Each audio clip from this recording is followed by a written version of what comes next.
రగిలే రాళ్ళని పునాది చేసి ఎదగాలని,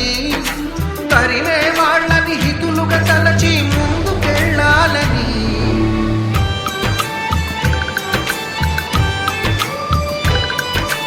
కన్నుల నీటిని కలల సాగుకై వాడుకోవాలని, కాచే నిప్పుని ప్రమిదగా మలచి కాంతి పంచాలని, గుండెతో ధైర్యం చెప్పి చూపుతో మార్గం చెప్పెను, అడుగుతో గమ్యం చెప్పెను, నేనున్నానని నీకేం కాదని, నిన్నటి రాతని మార్చేస్తానని.